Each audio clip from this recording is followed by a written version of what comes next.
Haciendo honor a las personas que vinieron presencialmente, vamos a empezar a las 11 en punto. Muchas gracias por haber venido. Hoy toca hablar de corteza cerebelosa, pero primero vamos a hacer un breve repaso del cuestionario que estuvo habilitado en EVA sobre el sistema nervioso central, que habitualmente les hacemos una devolución en clase. Fue un cuestionario relativamente sencillo. Vamos a hacer una breve devolución de el cuestionario que teníamos, ¿ah? Que se los estoy compartiendo y habían varias preguntas. Esta pregunta, la pregunta uno decía, las imágenes corresponden a cortes de distintos segmentos de la médula espinal. ¿En cuál espera encontrar neuronas preganglionares del sistema nervioso simpático?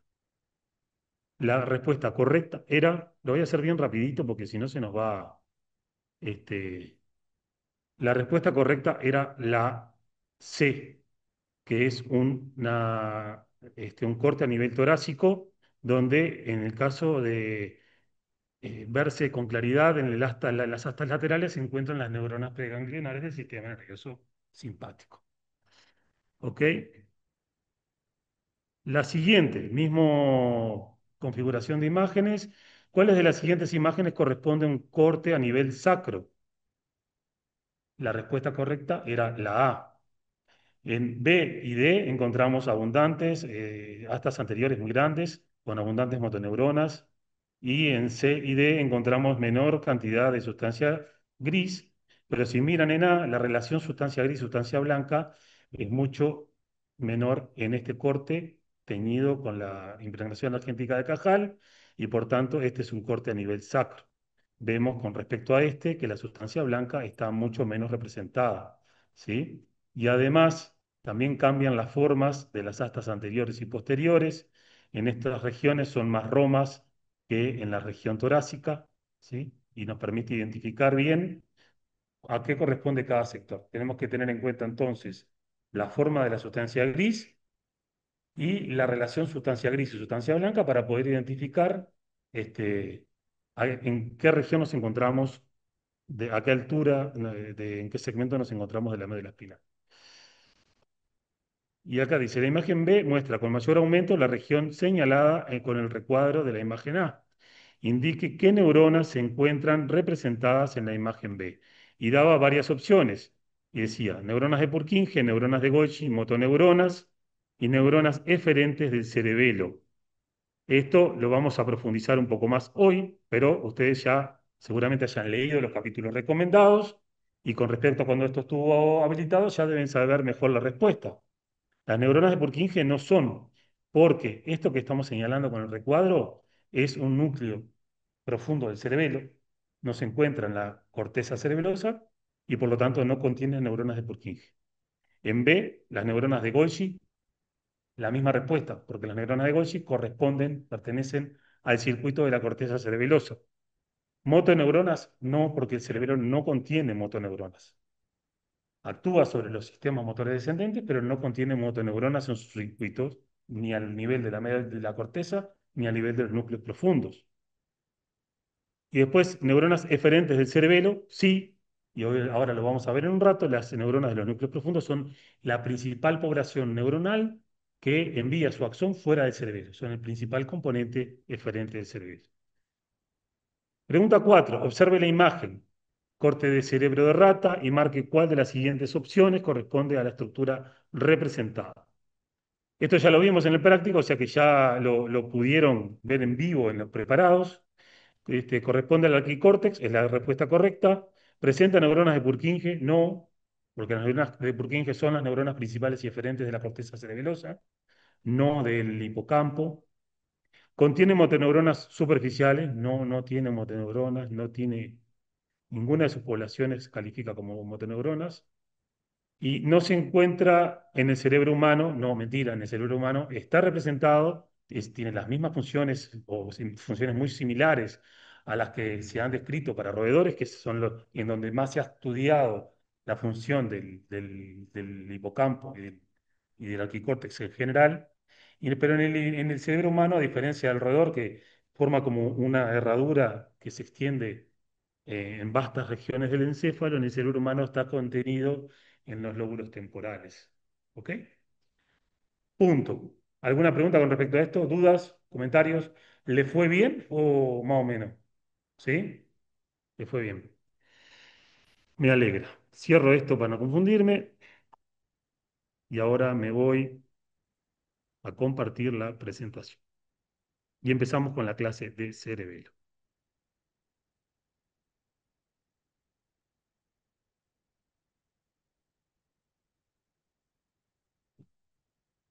Antes de seguir con la clase, queríamos comentarles dos cosas.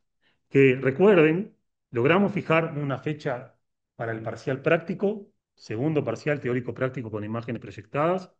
Va a ser el 1 de diciembre, eso fue anunciado hace varios días ya en el foro de Leva, pero se lo repetimos acá para que no hayan confusiones, ¿sí? Y importante, va a ser en la tarde del lunes 1 de diciembre, ¿ok?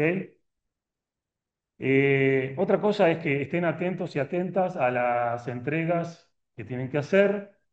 Revisen en qué grupo quedaron matriculados finalmente para lograr acceder a la prueba. Las pruebas van a estar habilitadas solo por cada día de práctico. Esta semana le toca a los grupos en Montevideo del día martes y en Salto y Paysandú no me acuerdo, pero ellos saben, el coordinador allá les informa. Y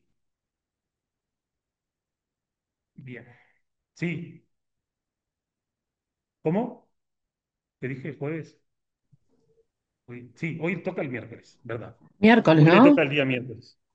No informo más nada porque confundo más de lo que claro. Así que voy a hablar de cerebelo, este, que es lo que nos toca hoy y que es divertido y entretenido. Esto es un dibujo original de Santiago Ramón y Cajal, que además de ser un notable neurocientífico, era un dibujante excelente.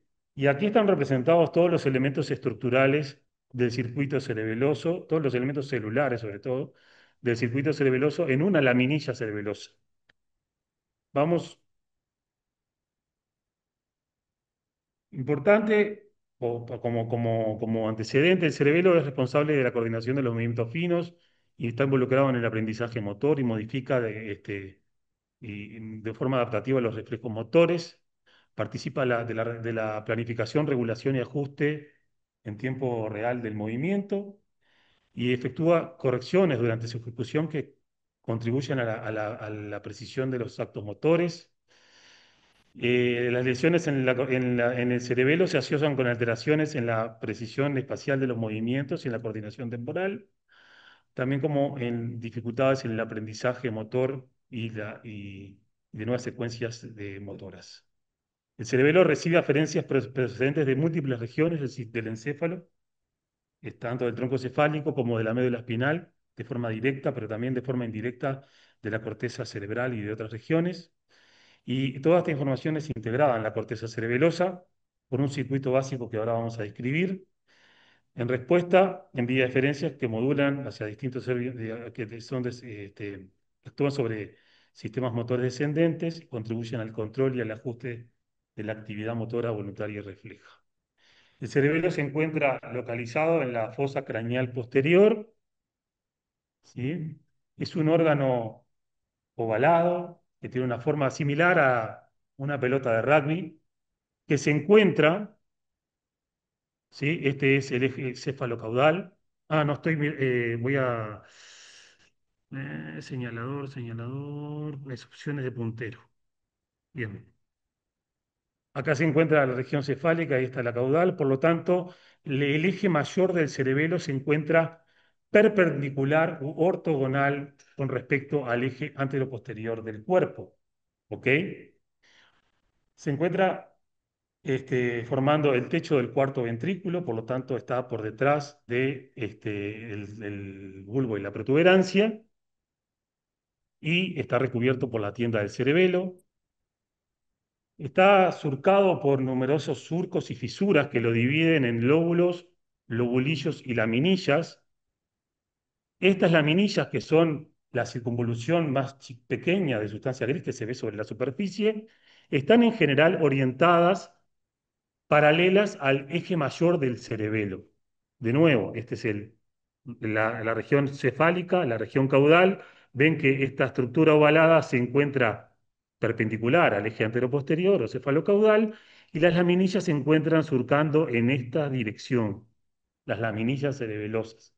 Esto es importante porque toda la geometría del órgano y la geometría del circuito está de forma muy precisa organizada con respecto a los ejes de las laminillas. ¿Y qué es una laminilla cerebelosa? Bueno, tiene un lóbulo anterior, un lóbulo posterior y un lóbulo flóculo nodular que vamos a ver que tienen ciertas regionalizaciones con respecto a las funciones del cerebelo. Esta es una vista, si cortamos en el eje sagital con respecto al plano corporal, o sea, corto así, ¿sí? Y miro luego la superficie de corte, vamos a tener el tronco encefálico, el cuarto ventrículo y el cerebelo con este aspecto de árbol, que es lo que se conoce como el árbol de la vida. Esta imagen se conoce como el árbol de la vida. ¿A qué nos referimos con eso? Es que hay un eje de sustancia blanca, ¿sí? Que se ramifica sucesivamente hasta ramas más chiquitas, más superficiales, y están cubiertos por sustancia gris, esos ejes. Podemos interpretar a la sustancia blanca como el tronco y la rama del árbol y a la sustancia gris como el follaje.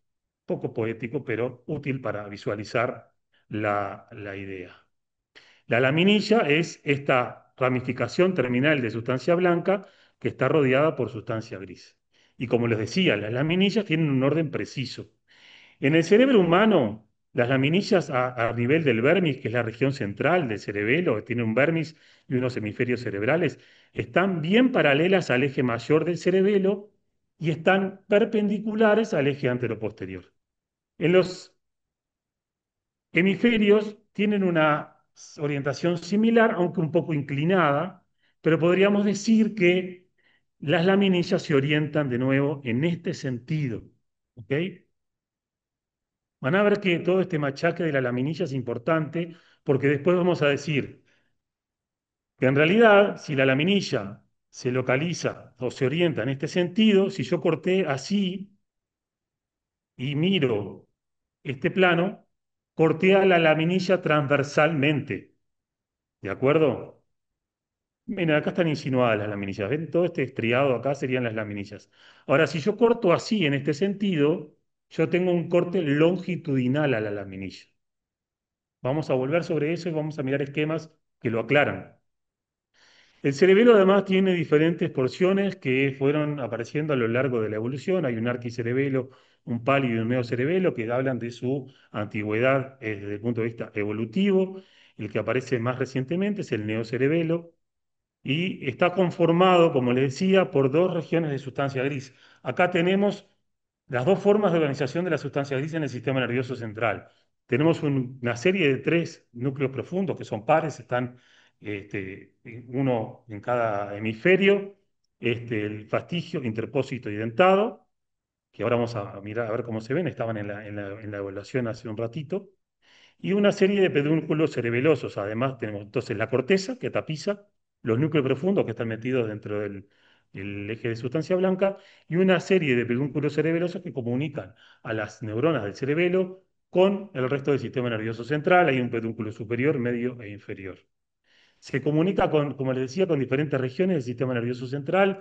El pedúnculo superior es predominantemente eferente, o sea que tiene las fibras que van del cerebelo hacia otras regiones del sistema nervioso central, ¿sí? El pedúnculo medio contiene las fibras aferentes hacia el cerebelo, principalmente provenientes de la protuberancia, y el pedúnculo inferior contiene una variada cantidad de fibras que provienen de la oliva inferior, de la médula espinal y los núcleos vestibulares del tronco.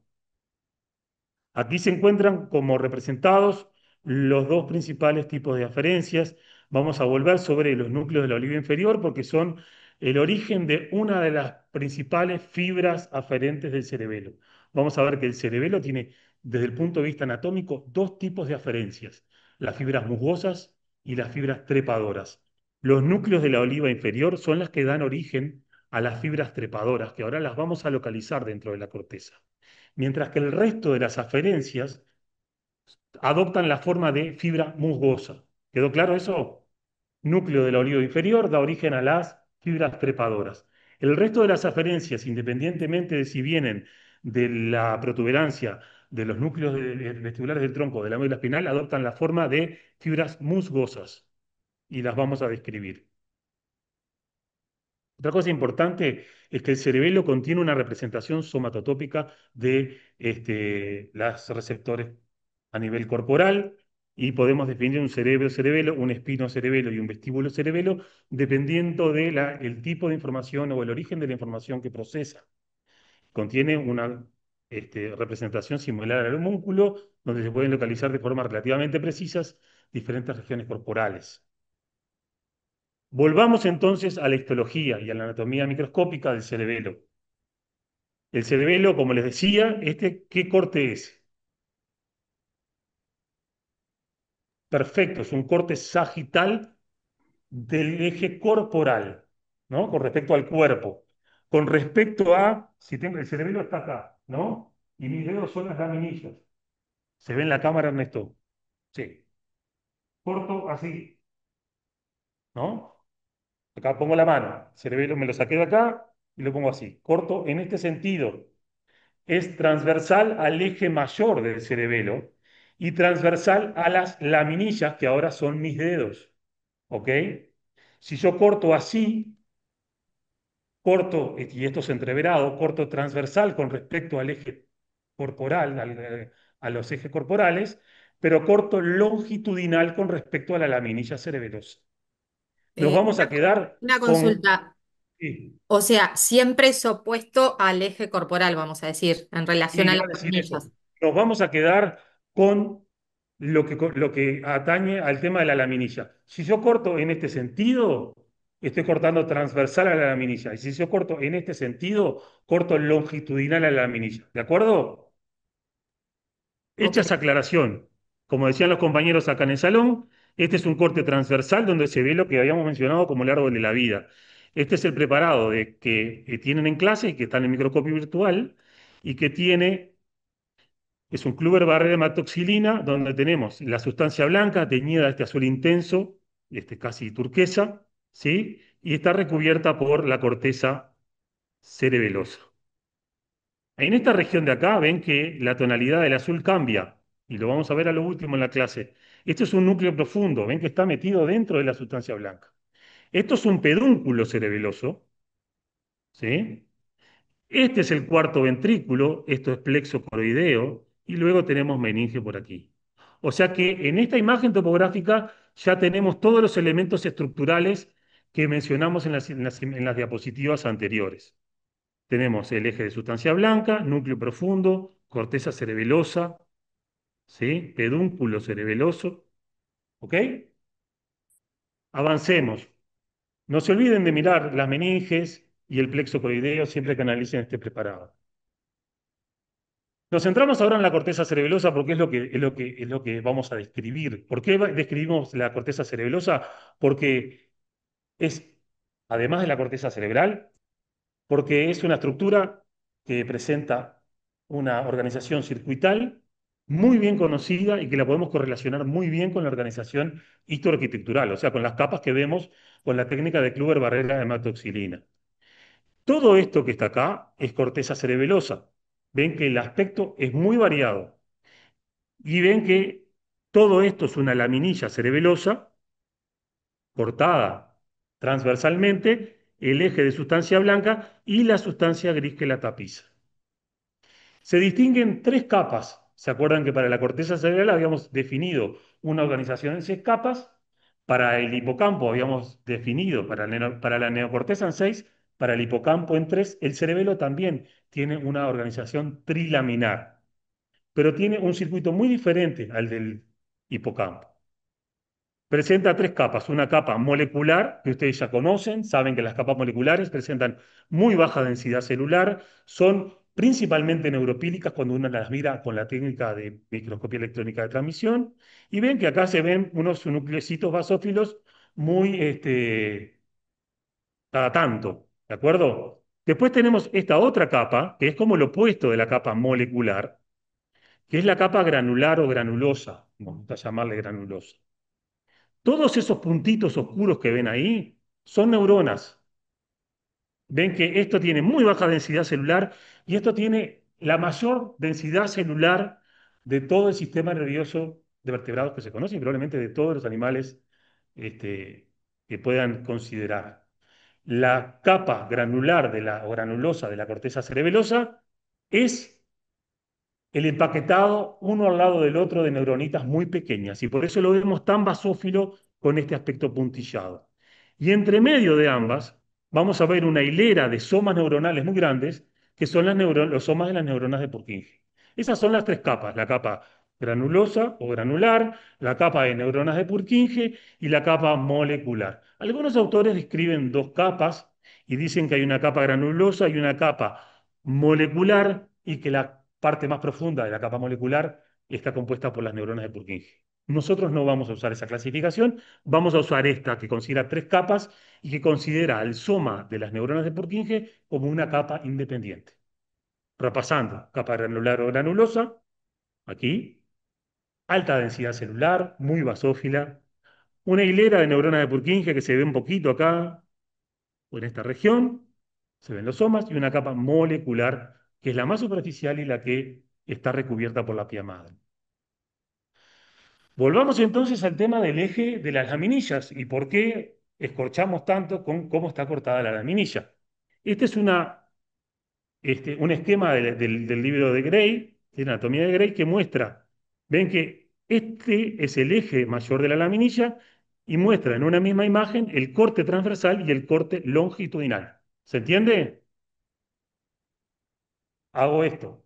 Chup, chup. Entonces tengo el corte transversal y el corte longitudinal de la laminilla representado en un mismo esquema. Y lo primero que llama la atención de esto, primero que tiene enumerados los principales componentes que forman el circuito de la corteza cerebelosa. Pero lo que llama mucho la atención es que el aspecto de los elementos es distinto si yo lo miro en el corte transversal que en el corte longitudinal. No es válido para todos, pero fíjense, esta neurona que está acá es la misma que la neurona esta que está acá. Ven que en de esta fase, o sea, de este lado parece un abanico y de este lado parece una cola de zorro, como las que vemos en el campo. Es un penacho. O sea que todos los elementos, o prácticamente todos los elementos del circuito de la corteza cerebelosa, están ordenados de forma precisa con respecto a alguno de los dos planos, o con respecto a ambos en realidad. Si está organizado con respecto a uno, está organizado con respecto a ambos. Entonces, ¿cuáles son los componentes? Tenemos terminaciones aferentes que son de dos tipos, las trepadoras y las musgosas. Recuerdan que lo hablamos hace un rato. Bien. Tenemos a las células granulares que estaban en la capa o células en la capa granulosa, que en este esquema está representado aquí y son estas neuronitas amarillas que se ven en esta parte del esquema. También se verían más o menos igual si estuvieran dibujadas en esta, porque ellas no tienen un plano preferente con respecto a las laminillas. Las células estrelladas superficiales, que son estas que están aquí, que ven que también cambian su forma dependiendo de qué lado las mire.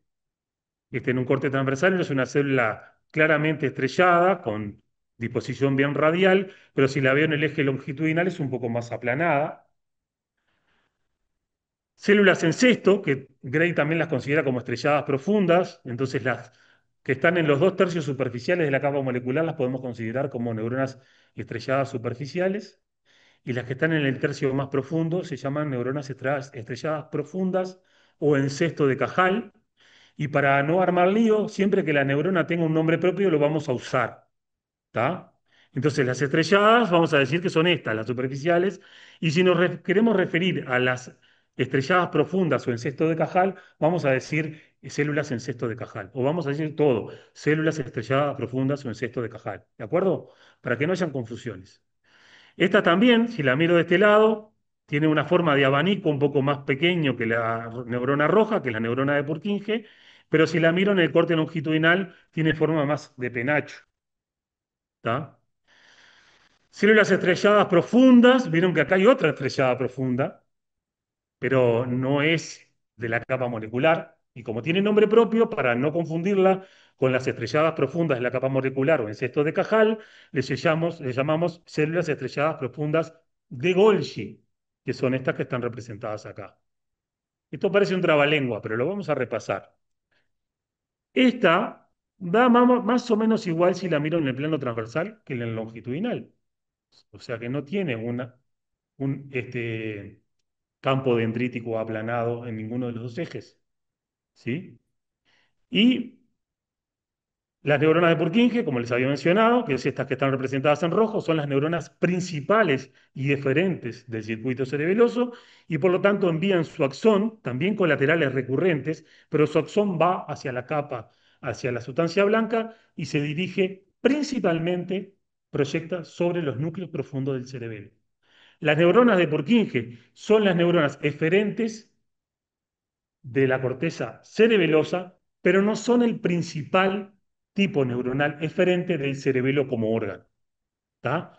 Las neuronas, la principal población eferente del cerebelo son las neuronas de los núcleos profundos.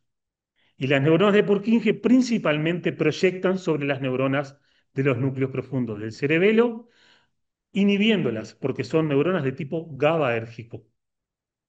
Sin embargo, algunas neuronas de Purkinje, sobre todo las del vestíbulo cerebelo, ¿se acuerdan que hablamos de un cerebro cerebelo, un espino cerebelo y un vestíbulo cerebelo? Las del vestíbulo cerebelo, que son las que son evolutivamente más antiguas, esas sí proyectan directamente a los núcleos vestibulares del tronco. O sea que resumiendo, las neuronas de Purkinje son las neuronas principales y eferentes de la corteza cerebelosa. En su gran mayoría proyectan sobre los núcleos profundos del cerebelo, inhibiendo las neuronas de los núcleos profundos del cerebelo. También envían colaterales que se quedan en la región dentro de la corteza. Y existe una subpoblación de neuronas de Purkinje, las del vestíbulo cerebelo, que además están localizadas en el lóbulo floculonodular, que proyectan directamente a los núcleos, o sea, su axón viaja directamente a los núcleos vestibulares del tronco. ¿Se entendió eso? Bien. Después hay neuroglías, de los tipos que ustedes conocen. Hay un tipo particular de neuroglía, que es la glía de Bergman, que es una especie de glía radial que se ocupa o se dispone en la capa molecular, pero también hay estrocitos más parecidos a los que ustedes ya han visto en los prácticos. Y por supuesto, abundante vascularización, oligodendrocitos y cosas, de las que ustedes ya conocen. ¿Se entendió? ¿Les pareció muy horrible? Más o menos. Repasemos. Neurona principal o eferente y eferente, neurona de Purkinje. Presenta un árbol dendrítico que se expande en la capa molecular. Es todo lo que están viendo acá. Ese árbol dendrítico es aplanado. No es lo mismo si yo lo veo de este lado que si lo veo de este lado. Si lo veo en el plano transversal a la laminilla, lo veo así. Si lo veo en el plano longitudinal a la laminilla, lo veo como un penacho. O sea que las neuronas de Purkinje tienen esta disposición. Y además forman pilas, una atrás de la otra, ¿tá? Hileras, ¿ok? Su axón envía colaterales y viaja hacia la sustancia blanca, principalmente a los núcleos profundos, pero en la región del vestíbulo cerebelo, las neuronas de Purkinje proyectan solo los núcleos vestibulares del tronco. Neurona principal o eferente. ¿De dónde recibe información esa neurona principal o eferente? Del resto de los elementos del circuito. Habíamos hablado de que existían dos tipos de aferentes, ¿sí?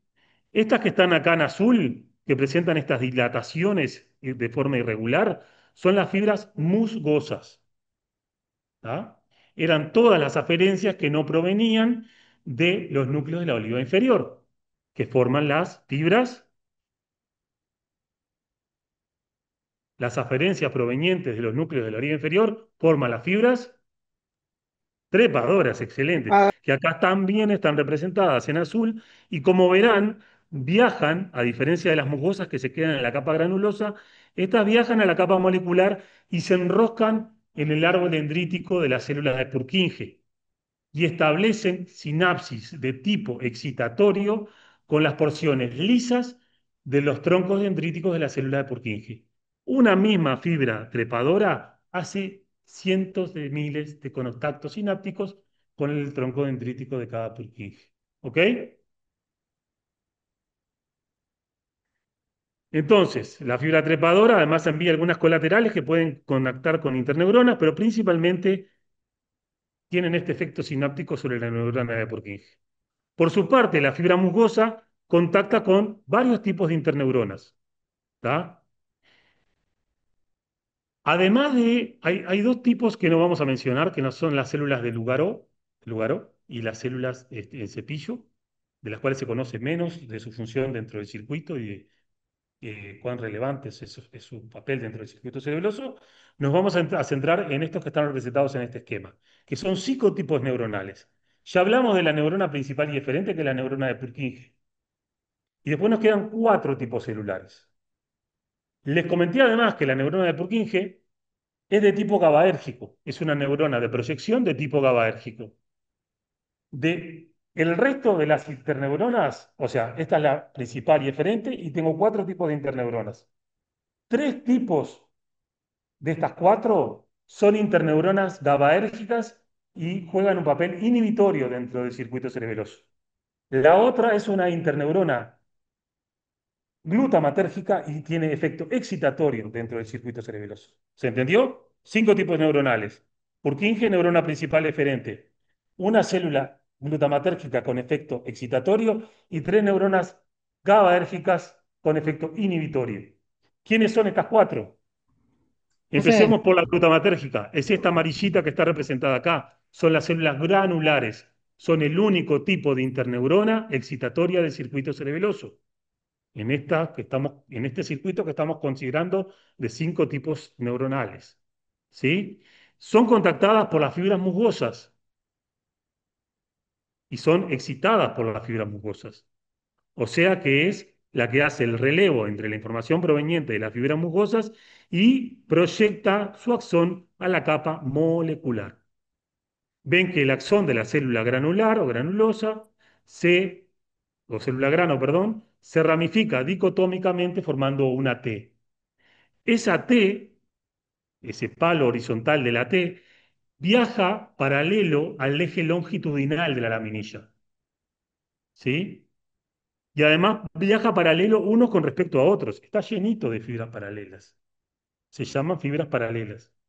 Si estas fibras paralelas las miramos en el corte transversal de la laminilla, las vemos como puntos que entran y salen del plano.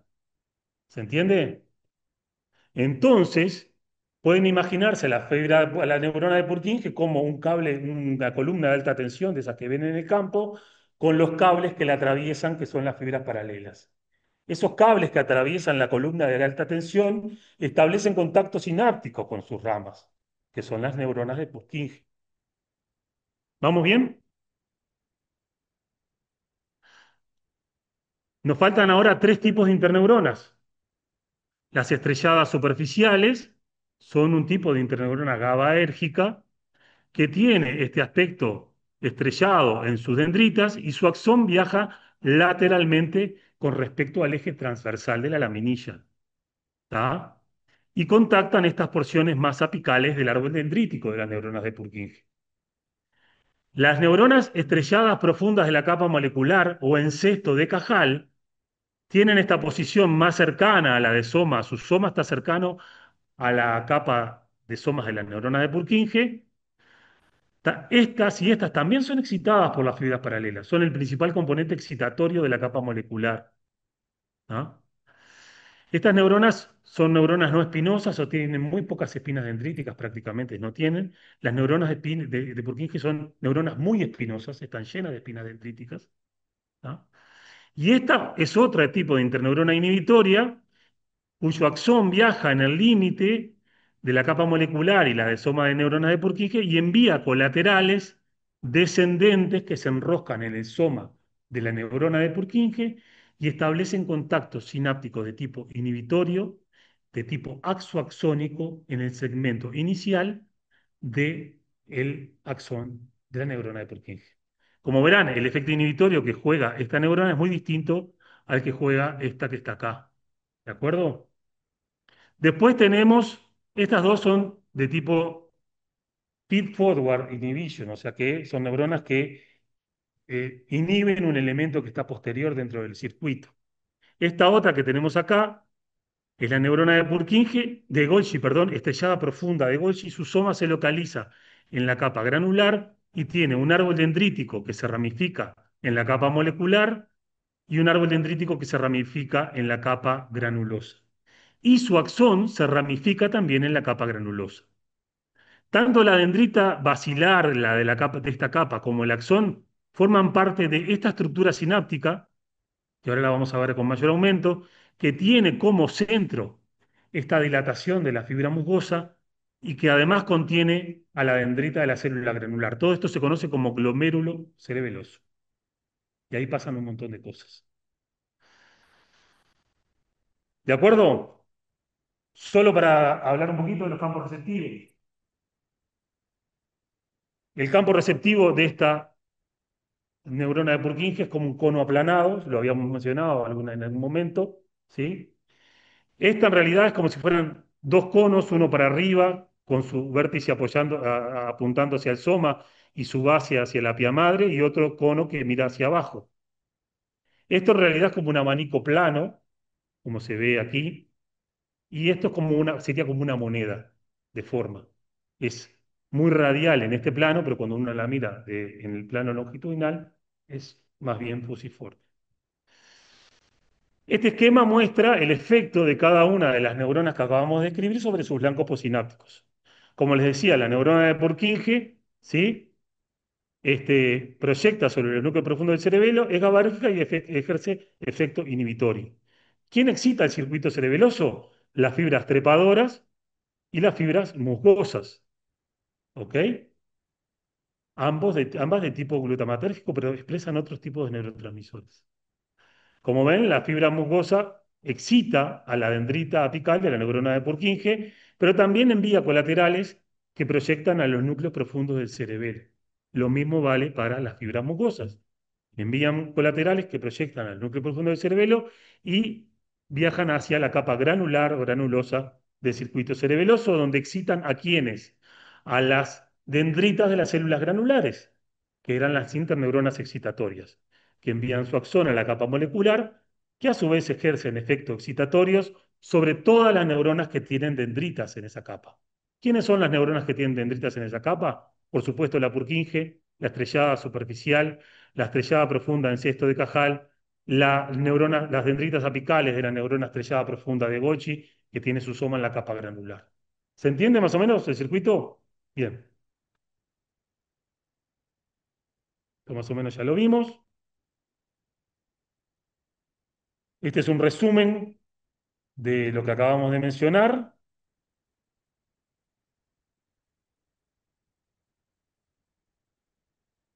Entonces, volviendo a repasar en la capa molecular, ¿qué encontramos? Poblaciones neuronales diversas, muchos tipos de arborizaciones dendríticas, axones principalmente amielínicos. Hay algunas fibras mielínicas en la parte más profunda, pero son principalmente fibras amielínicas las que conforman la capa molecular. Y fibras radiales de las células neurogliales que vamos a mencionar en un momento.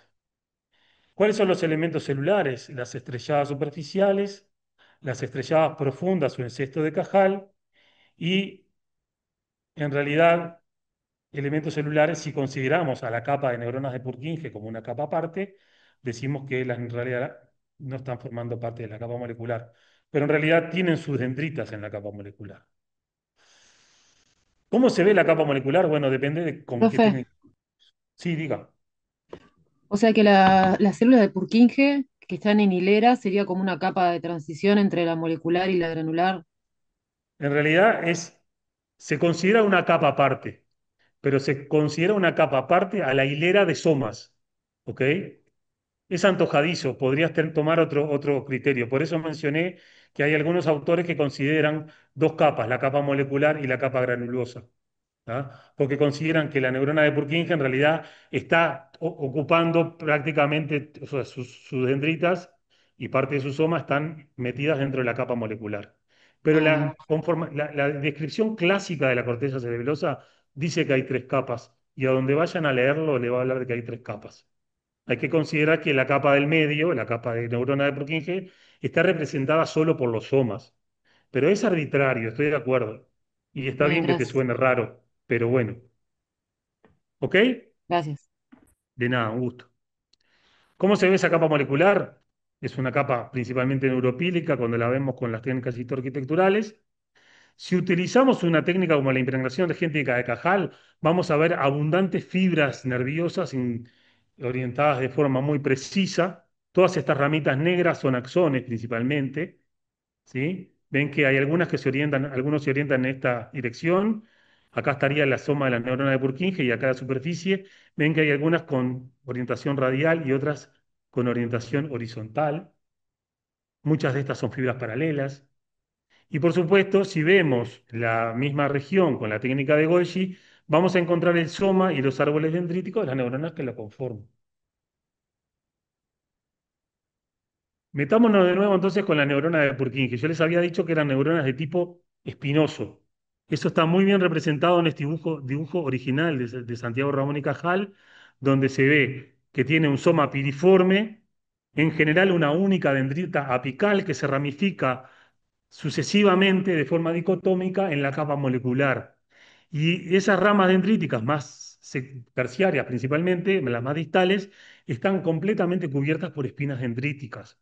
¿Ok? A veces, como les mencioné para las neuronas granulares del giro dentado, las neuronas de Purkinje pueden tener más de un tronco dendrítico proximal. Por ejemplo, cuando se interpone un vaso sanguíneo, podemos ver o no, a veces se puede ver que hay más de uno, en general dos, troncos dendríticos apicales. Pero la forma canónica de la célula es esta que está aquí dibujada. Y en su polo opuesto emerge desde el segmento del cono de arranque, el segmento inicial del axón, un axón que envía colaterales hacia elementos neuronales del circuito de la corteza cerebelosa, pero que va hacia la sustancia blanca y, como les comentaba, se dirige hacia los núcleos profundos de la corteza cerebelosa o a los núcleos vestibulares del tronco en el caso del vestíbulo cerebelo. Su soma es característico como de una neurona grande. ¿Recuerdan? La neurona grande con formación en huevo frito. Yo sé que suena choto, pero no se olvidan nunca más. Esta conformación, que también es canónica, porque ahora cuando veamos las neuronas granulares van a ver que no se ven así, para todo hay una excepción. Estas neuronas, en realidad ya se ven acá, todas estas neuronas muy basófilas que se ven, estos somitas muy basófilos, son de las neuronas granulares. Y prácticamente lo único que vemos de ellas es el núcleo, que no tiene nada que ver con el núcleo clásico que describimos para una neurona.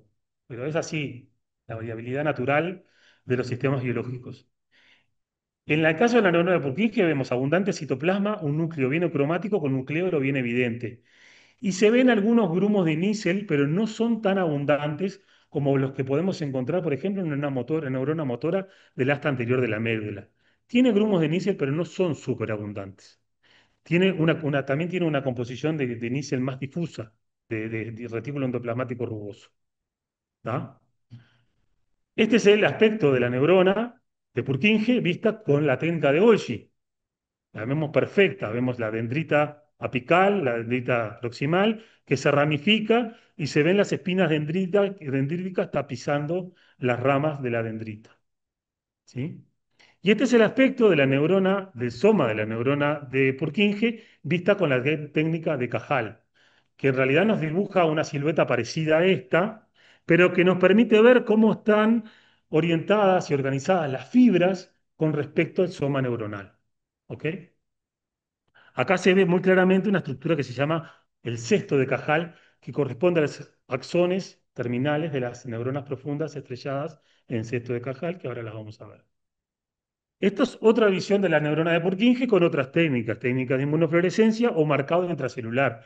Se puede llenar una pipeta de registro electrofisiológico y conteniendo un marcador fluorescente, entonces cuando se introduce el electrodo o se hace Holzer patch sobre esa neurona, el contenido de la pipeta llena la neurona y la puedo ver de esta forma espectacular, espléndida. ¿Ok? Esta neurona, ¿cómo fue cortada con respecto a la laminilla? En un corte, ¿cómo la estoy observando? ¿Este corte cómo fue hecho? Longitudinal. Transversal. Longitud. Bien, Bueno, transversal. La veo completamente desplegada, o sea que es un corte transversal a la laminilla. Veo las ramas dendríticas y el axón. Otras formas de verlo. Es importante hacerse a la vista no de las los pocos ejemplos que les mostramos en las clases, sino a reconocer las células utilizando los elementos diagnósticos que permiten identificarlas. Esto es la técnica de Nissel, acá se ven algunos grumos, esta es la técnica de hematoxina y eosina y esta es la técnica de Golgi. Fíjense, esta está marcada con la misma técnica que esta, pero se hizo una reconstrucción tridimensional. Y lo interesante de esto es que esta imagen es igual a la que vimos en amarillo.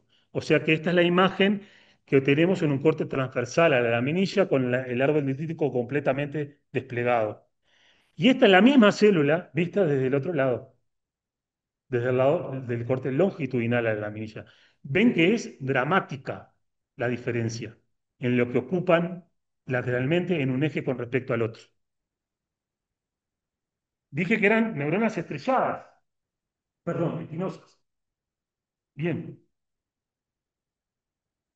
Esto es la imagen con la técnica de Golgi, las espinas dendríticas, y esto es un corte de la capa molecular conteniendo un pedazo del tronco dendrítico de una neurona de Purkinje, del cual nacen espinas dendríticas. ¿Ok? Estos varicosidades que vemos acá son estas espinas dendríticas que se ven en la microscopía electrónica de transmisión.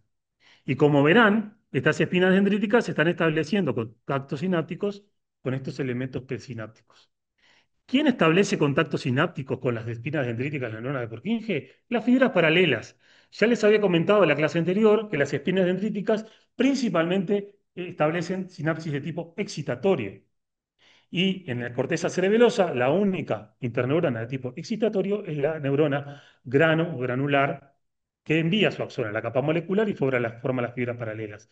Esas fibras paralelas, me olvidé de comentarles, que les dije que tenían una forma de T y que ese elemento horizontal transcurre longitudinal en la laminilla, pero presenta varias dilataciones a lo largo de su recorrido y cada una de esas dilataciones es un elemento presináptico que establece contacto con las dendritas de la capa molecular. En el caso de las neuronas de Purkinje lo hacen en las espinas dendríticas. En el caso de las neuronas, de las interneuronas inhibitorias, lo hacen en la porción lisa de las dendritas y en el soma. ¿Se entendió esta parte? Reconocen a la Purkinje dentro del neuropilo de la corteza cerebelosa. ¿De acuerdo? De la capa molecular. Dijimos que neuronas estrelladas habían de varios tipos. Las células granulares, que son las interneuronas excitatorias, son un tipo raro de neurona estrellada. Presentan muy pocas ramificaciones, de 5 a 7, cortitas, que terminan en unas expansiones digitiformes que se llaman las garras de las células grano. O sea que tienen una dendrita que no se ramifica nada cerca del soma y en el extremo se ramifica de forma terminal. Esa ramificación, ese patrón de ramificación hace acordar a una garra y por lo tanto esas dendritas esas prolongaciones se llaman las garras de las células granulares. Después están el resto de las estrelladas, que son las estrelladas superficiales de la capa molecular, las estrelladas profundas o en cesto de Cajal de la capa molecular, las estrelladas, yo se lo repito esto porque vieron que vuelve, sirve para memorizar. Y las estrelladas o profundas de Golgi, cuyo soma está en la capa granulosa. Vamos a enfocarnos ahora en este elemento del circuito, que era la estrellada profunda o incesto de Cajal. Recuerdan que tiene un árbol dendrítico que ocupa una porción cercana al soma en la capa molecular, pero su axón viaja lateralmente con respecto al plano transversal de la laminilla. ¿Ok? Viaja un poquito con respecto al plano longitudinal, pero principalmente viaja a lo largo del plano transversal de la laminilla e envía colaterales descendentes que se enroscan en el soma de la neurona de Purkinje y que establecen sinapsis de tipo axónico con el segmento inicial del axón de la neurona de Purkinje. Este es el dibujo original de Santiago Ramón y Cajal. Así de espectacular, ven que tiene algunas espinas, pero son poquitas, no es una célula muy espinosa, y tiene este axón que envía las colaterales descendentes al soma y el segmento inicial del axón. Como verán, esta neurona recibe aferencias de las fibras paralelas que están en esta porción de la corteza cerebelosa, de la capa molecular, pero inhiben porciones laterales. ¿Ok? ¿Se entiende esto? O sea, es excitado por el paquete de fibras paralelas que atraviesan su árbol dendrítico, pero envían su axón a regiones laterales bastante distantes. Estos segmentos descendentes del axón se roscan, como les decía, en el soma y el segmento inicial del axón de la neurona de Purkinje. Y cuando lo vemos con la impregnación argéntica de Cajal, forman estas estructuras que se conocen como los cestos de Cajal. ¿Ok?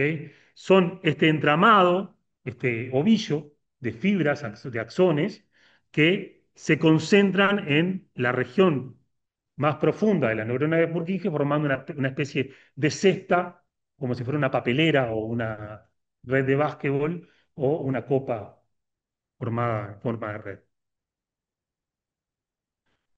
Como les decía, son excitadas por este paquete de fibras paralelas y están organizadas más o menos en hileras, al igual que las neuronas de Purkinje. Este es un esquema del Kandel que es muy ilustrativo, porque uno cuando ve la descripción de los elementos individuales, pierde la referencia de que esta es una neurona de Purkinje atrás de la otra, forman hileras, y que hay hileras una al lado de la otra. Entonces estas neuronas estrelladas, profundas o en cestos de Cajal, ¿sí? Son excitadas por este paquete de fibras paralelas, pero inhiben a las regiones aledañas, vecinas de hileras de células de Purkinje, generando un fenómeno de inhibición lateral, que es un mecanismo neural que se repite en muchos circuitos y que genera un aumento del contraste entre las regiones de activación e inhibición de los circuitos de neuronas. Esto es un esquema del Gray, ¿sí? Muestra más o menos de forma esquemática a la neurona de Purkinje con en amarillo las sinapsis hechas excitatorias que recibe de parte de las fibras paralelas. En verde está la sinapsis que realizan las fibras trepadoras y en azul o púrpura o no sé qué color es ese, están las sinapsis que ejercen estas últimas neuronas que acabamos de ver, que son las neuronas estrelladas profundas o en cesto de Cajal. Las neuronas estrelladas superficiales, ven que también tienen un fenómeno ejercen un fenómeno de inhibición lateral similar al de las encestos de Cajal, pero lo hacen sobre las dendritas más distales, sobre el árbol dendrítico y en las porciones más distales. ¿Ok? Diga.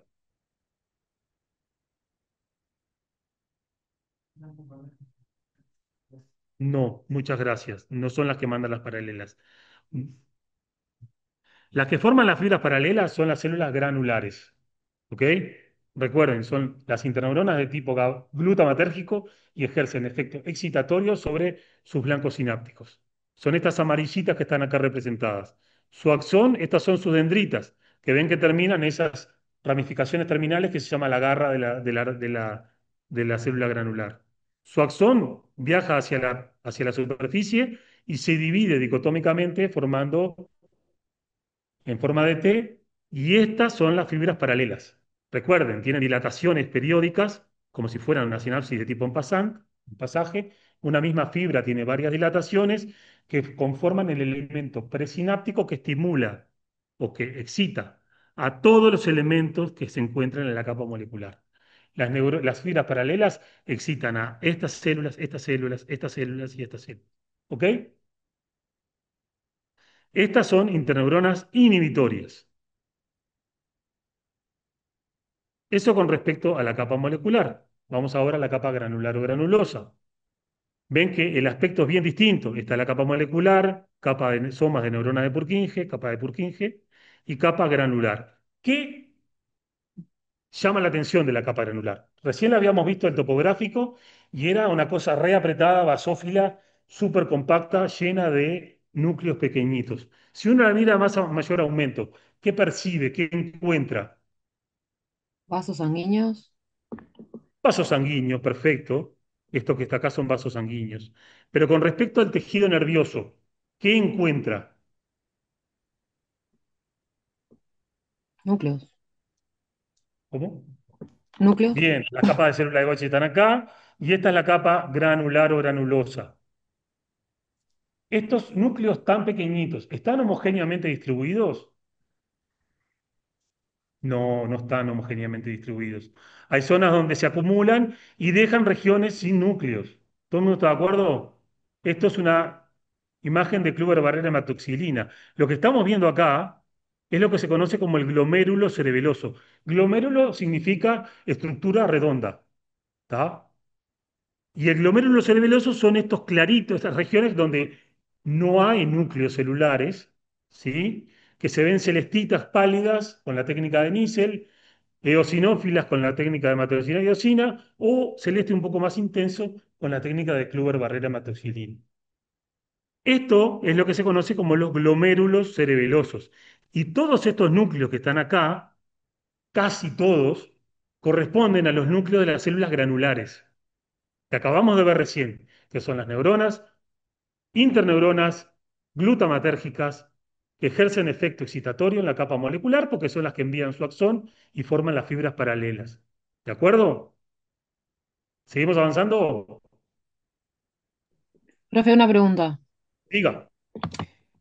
Esas que están más arriba, más superficiales, sobre la capa molecular, como un huevo frito, son las de Estas, Purkinje. Sí. No, estas las. son las de Purkinje, soma de neurona de Purkinje, Eso, ahí va, está. y estas que están acá, principalmente, son los somas de las neuronas estrelladas. ¿Está? Gracias. Las en cesto de Cajal tienen somas un poquito más grandes que las más superficiales, pero núcleos neuronales dentro de la capa molecular son diferentes tipos de neuronas estrelladas inhibitorias. ¿Sí? ¿Seguimos? Sí. ¿A quiénes encontramos en la capa granular? Somas y dendritas de las células granulares, segmentos iniciales de los axones de las células granulares, porque recuerdan que su axón viaja hacia la molecular y luego se divide dicotómicamente. Este segmento inicia en la capa granular. Las fibras trepadoras transcurren por la capa granular hasta alcanzar la capa molecular. También tenemos las ramas terminales de las fibras musgosas que terminan en la capa granular, somas, dendritas y ramificaciones axonales de las neuronas de Golgi. Todo eso encontramos. También encontramos el axón de la neurona de Purkinje. ¿Me faltó algo ahí? Eso faltaba, ¿no? ¿Cómo son las neuronas granulares? Son así. Son una especie de cenicienta de las neuronas. O sea, casi no tiene ninguna de las características que cuando decimos la neurona se distingue porque esto, lo otro, el soma, el abundante citoplasma, el núcleo cromático con nucleolo evidente, la dendrita se divide cerca del soma. No, no le vale nada. Es, es única y e incomparable. Las neuronas, este es el dibujo original de Santiago Ramón y Cajal. Ven que tiene soma muy pequeñito y ven que cuando lo miramos con la técnica histoarquitectural, prácticamente no distinguimos citoplasma alrededor de ese núcleo. O sea que lo que vemos de las neuronas granulares aquí es práctica y únicamente el núcleo. No le vemos casi citoplasma. Tienen 5, 7, 8 micras, son pequeñísimas su soma. Y tienen algunas troncos dendríticos que, de nuevo, deforman poco el soma al nacer, no cumplen ninguna de las condiciones. Deforman poco el soma al nacer y se ramifican en el extremo terminal de la dendrita, formando estas ramificaciones terminales que llamamos garras. Esto así es como se ven en los preparados de clase. Estos son imágenes de los preparados de clase. Ven que el soma es como una lentejita, el axón puede nacer desde el soma o de un tronco dendrítico, como se ve acá, y como se veía en el dibujo original de Cajal. Ese axón sube a la capa molecular. ¿Qué relación tiene la célula granular o granulosa con el glomérulo cerebeloso? Es lo que vamos a describir ahora. El glomérulo cerebeloso es un complejo sináptico que ocupa estos claros que vemos aquí. En realidad, la definición de glomérulo fue hecha con esta técnica. Pero luego, cuando la miramos con la microscopía electrónica, le llamamos glomérulo cerebeloso al complejo de contactos sinápticos que se dan ahí, que son muchos, e involucran a muchos tipos celulares. El glomérulo cerebeloso tiene como centro a la fibra musgosa. La fibra musgosa, al igual que lo que les comenté para las fibras paralelas, presenta dilataciones, ¿sí? Y cada una de esas dilataciones forma un componente presináptico. ¿Ah? Este es un dibujo también original donde se ven estas dilataciones. Esta es una fibra musgosa que se ramifica en la capa granulosa y ven que esas dilataciones tienen un contorno irregular y hacen acordar a una enredadera. Y esto es lo que nosotros llamamos una rosácea. También del inglés se le llama roseta, pero nosotros preferimos llamarle rosácea. Pero se acepta, rosácea o roseta. ¿Tá? Esta dilatación, que ve que a cada ramita de axón puede tener más de una, es el centro del glomérulo cerebeloso, que está representado en este esquema con este componente azul. ¿Me van siguiendo? ¿Quién contacta a esta dilatación o rosácea de la fibra mucosa? Las garritas de las células granulares. Y entonces el elemento presináptico este ejerce efecto excitatorio sobre las dendritas de las células granulares. ¿Me van siguiendo? Además, este componente, la rosácea, es contactado por otras prolongaciones. ¿Recuerdan a la neurona estrellada profunda de Golgi? Que les comenté que tenía un árbol dendrítico que iba a la capa molecular, pero también tenía un árbol dendrítico que se expandía en la capa granulosa. Y además su axón se expandía en la capa granulosa. Todas las prolongaciones de la capa granulosa que pertenecen a las neuronas de Golgi se contactan con el glomérulo y acá están representadas en amarillo. ¿Ok? La dendrita de la célula estrellada profunda de Golgi, dentro de la capa granulosa, toma contacto directo con la rosácea y es excitada por los neurotransmisores liberados por la rosácea. Además, su axón ejerce un tipo de contacto axodendrítico, perdón, con las dendritas, con las garras de las neuronas granulares. Y ven que acá se forma una especie de sándwich sináptico, porque acá tenemos, esto es lo mismo pero cortado, ¿no? Entonces esto azul es la rosácea con su borde irregular, acá tenemos vesículas sinápticas, este es un elemento presináptico que es capaz de excitar, aquí en realidad está representado en verde, la dendrita de la célula de Golgi. Es capaz de estimular a la dendrita de la célula de Golgi, a la dendrita de la célula granular, ¿sí? Entonces este es un elemento posináptico, este es un elemento posináptico. Pero si pasa, acá tenemos el elemento pre, post de la garrita y luego tenemos de nuevo un elemento presináptico correspondiente a la terminal axónica de la neurona de Golgi. Todo este complejísimo arreglo de sinapsis es lo que está puesto acomodado en estos claritos de las técnicas clásicas de Nissel, Kluber-Varela hematoxilina o hematoxilina iosina. O que sea que este es el glomérulo y contiene ahí dentro todo este arreglo de sinapsis. ¿Se entendió conexionado? ¿Se entendió la rosácea, que es el elemento presináptico, que es la expansión de la fibra musgosa, que hace contacto sináptico con las dendritas de las células granulares, ¿sí? Y las excitan. A su vez, también hacen sinapsis esa rosácea con la dendrita de la célula de Golgi, excitando a la célula de Golgi. La célula de Golgi es como un gran hub de información, le converge información de la capa granular como de la molecular. Y en realidad ejerce un feedback un tipo de feedback inhibitorio, porque regula, dependiendo del nivel de actividad de esa región de la corteza cerebelosa, puede ejercer efecto inhibitorio sobre la transmisión de información entre la rosácea y la dendrita de la célula granular. Puede regular la forma en que entra información de las fibras musgosas a la corteza cerebelosa. Por lo tanto, es un tipo de feedback inhibitorio sobre la puerta de entrada de información al cerebelo en la capa granulosa. Esto es más o menos lo mismo, pero muestra cómo es el efecto que ejerce cada uno de estos. O sea, esta es una sinapsis de tipo excitatoria, o sea que la activación de la rosácea ejerce efecto excitatorio sobre las garritas de las granos, pero también sobre la dendrita de la célula de Golgi, y a su vez el axón de la célula de Golgi ejerce efecto inhibitorio sobre la garrita de la célula grano. ¿Sigo para adelante? Bien. Así se ven en clase, y no estoy mintiendo. Así de espectaculares. ¿Qué es esto?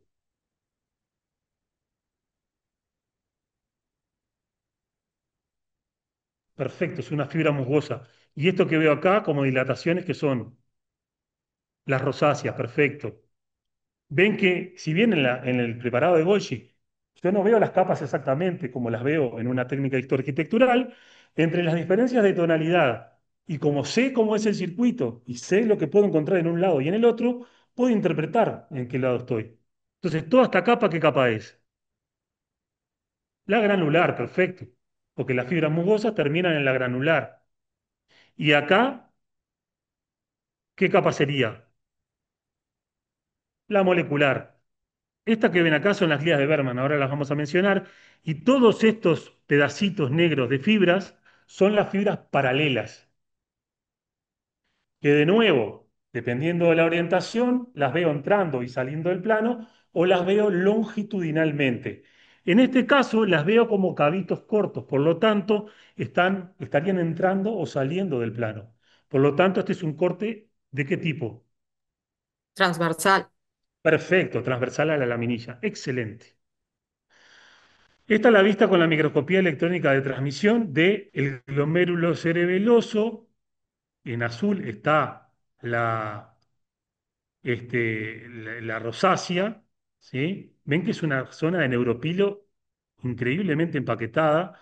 Y bueno, y tienen marcado en colores, y como se nos está haciendo larga la clase, se los voy a dejar para que lo miren en un repartido que vi que subimos en EVA, donde está esta imagen sin colorear y coloreada para que ustedes puedan interpretarla y saber a qué corresponde cada una de las regiones que están en el neuropilo.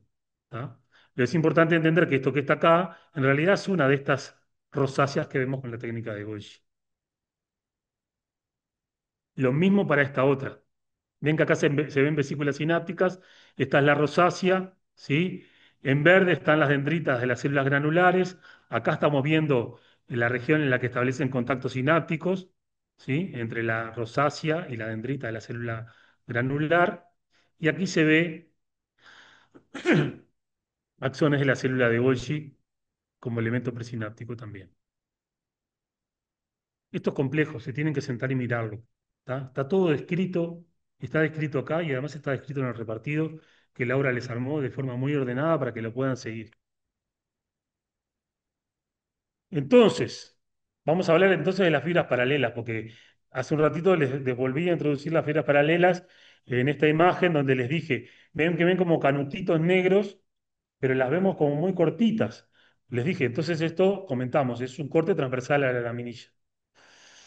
Las fibras paralelas eran, recuerden, el axón, esta es la rama ascendente del axón de las células granulares, que se ramifica dicotómicamente, y las vemos paralelas al eje mayor de la laminilla y paralelas entre sí.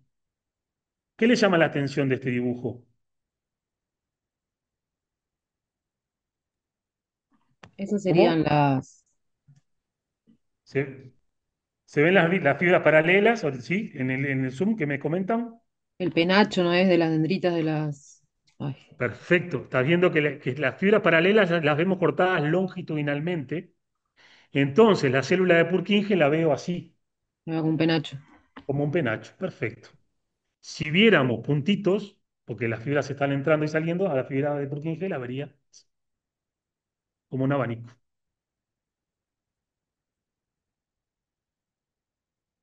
Y todo esto se ve en los preparados de clase, se ve de forma muy clara, ¿tá? Se ve el axón que asciende, que se divide dicotómicamente. Estas son las neuronas granulares con sus garritas, ¿tá? Hay varias. Por supuesto, está lleno ahí. En el Golgi se impregnan algunas poquitas, por suerte. Pero ven que a diferencia del anterior, No, a diferencia del anterior, no, igual que el anterior. Estos puntitos que vemos acá son fibras paralelas. De nuevo, ahora estamos en un corte transversal a la lamparilla. Si miráramos esa región con la microscopía electrónica de transmisión, lo que veríamos es esto. Es fabuloso. Cada uno de estos circulitos es el corte transversal de una fibra paralela. No cabe un alfiler ahí adentro. Por supuesto, hay artefactos de la técnica, siempre el procesamiento produce modificaciones de la estructura y seguramente el espacio que quedan, que acá se ve entre las fibras paralelas, puede ser que sea un poquito mayor, pero lo que se ve es que es un empaquetado como si fuera un paquete de fibra óptica, ¿sí? ¿Ven los filamentos? Pero unos paralelos a otros, es impresionante el empaquetado. Hemos discutido con los biofísicos, no, con los fisiólogos, de que es posible que haya comunicación de tipo efáptica, de fapsis, de que la actividad de una fibra eléctrica influya sobre la actividad eléctrica de la vecina, porque aquí no hay aislamiento, principalmente son fibras amielínicas, que están una pegada con la otra. Seguramente haya un componente de activación poblacional, que no sea solo la actividad de una fibra individual, sino que haya un paquete de fibras que se activan de forma poblacional. Pero eso es especulación. Todo lo referido a lo eléctrico le hacen caso a los fisiólogos. ¿De acuerdo? Acá tienen la pía madre y entonces vemos esto. Es espectacular el nivel de empaquetamiento de las fibras paralelas. Pero no solo hay fibras paralelas, también vemos estos otros elementos. Vemos estos elementos que pueden ser dendritas de células de Purkinje. Esta es una dilatación axónica, corresponde a una de esas dilataciones de las fibras paralelas. O sea, ahí adentro está todo. Es difícil de interpretar porque está todo muy apretado, pero si lo analizamos con detalle, vamos descubriendo los diferentes componentes. Todos estos son axones de fibras paralelas y cada tanto les comentábamos que estos sufren dilataciones y que forman entonces elementos presinápticos. Este elemento presináptico, que no es más ni menos que una dilatación de uno de estos axones, dependiendo de dónde lo esté mirando, acá está estableciendo una espina, un contacto de tipo asimétrico excitatorio con una espina dendrítica de una neurona de Purkinje probablemente. Y como le comentaba antes, esto de nuevo es una microscopía electrónica de transmisión.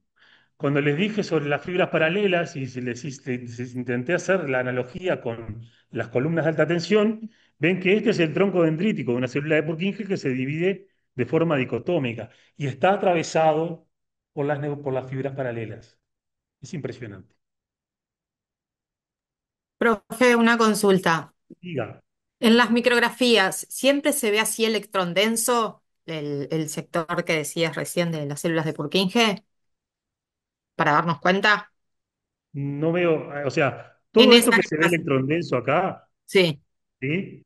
Estos son mitocondrias, ¿tá? Pero mitocondrias Ah, ok. vas a encontrar en diferentes lados. Esto también es una mitocondria cortada más transversalmente, esto longitudinalmente. Acá hay que hacer un uso de interpretar la morfología, ¿no? De la célula y en realidad es el que saca la microfotografía electrónica el que se centra en una región determinada y en el que en última instancia te puede asegurar qué es lo que estás viendo. Por eso las microfotografías electrónicas vienen con guía, porque muchas veces es imposible que tú puedas afirmar que lo que estás viendo es tal o cual cosa si no tuviste la referencia de cómo hiciste la búsqueda a diferentes aumentos de esa estructura. ¿Ok? Igualmente, acá se puede ver que este patrón de arborización encaja bastante bien con este que vemos en la técnica de Golgi. Entonces, esto podemos decir que es una neurona de Purkinje.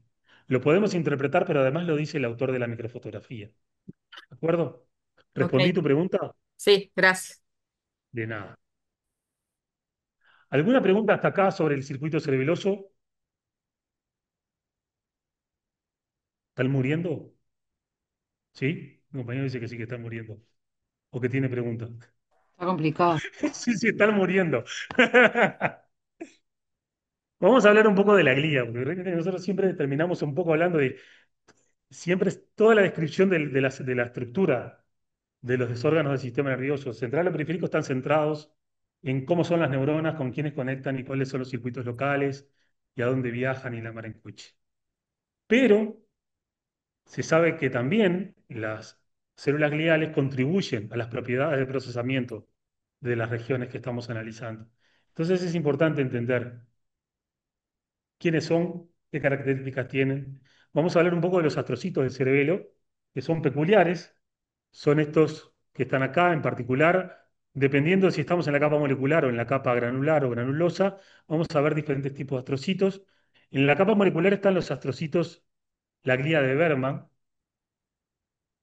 que es este astrocito como radial, que presenta estas prolongaciones que viajan hacia la superficie, ¿sí? Y constituyen, tienen uniones a ese nivel, estableciendo lo que se llama una glía limitans, una capa limitante, perdón, son glía limitans. Y después tenemos estos astrocitos de la capa granular que tienen un aspecto más parecido al que ustedes habían visto anteriormente.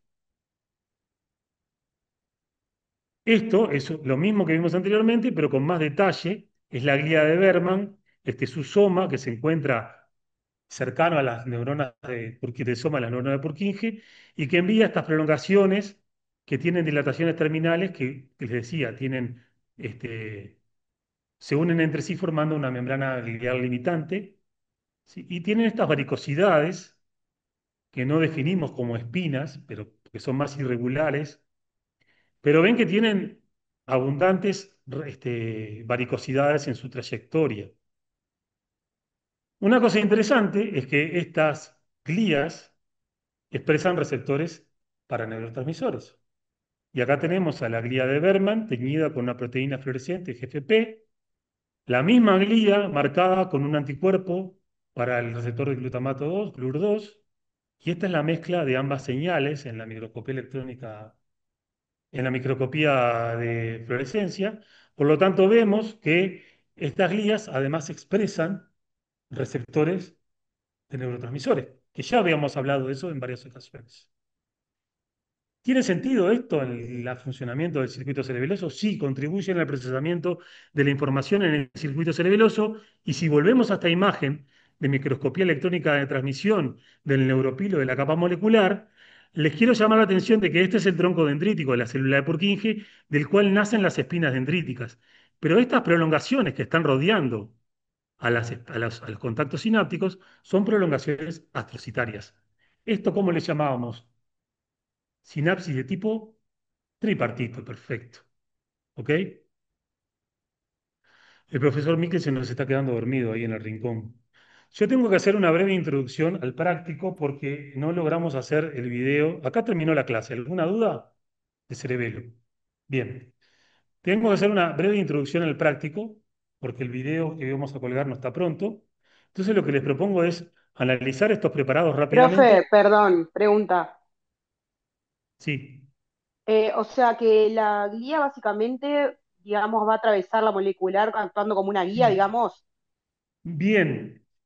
Funciona como una guía durante el desarrollo, pero luego lo que pasa es que lo que le ocurre es que como la capa molecular ya vieron que tiene esta estructura tan compleja y cristal, como si fuera un cristal, la guía de Berman, primero que saca al soma de la capa molecular, porque en todo este entramado neuropílico, el soma de la glía de Berman no juega un papel.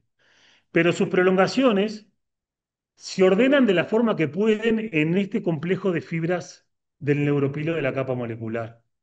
¿Ok? Entonces lo que hacen es adoptar esta conformación en una especie de forma de candelabro poco elegante que tiene estas prolongaciones que prácticamente no se ramifican y que envían varicosidades que se meten entre las dendritas y los axones de la capa molecular. ¿Respondí tu pregunta? Sí, sí, Y bien la ahí, sinapsis, gracias. como les comenté hace un ratito. Ujú. ¿Sí?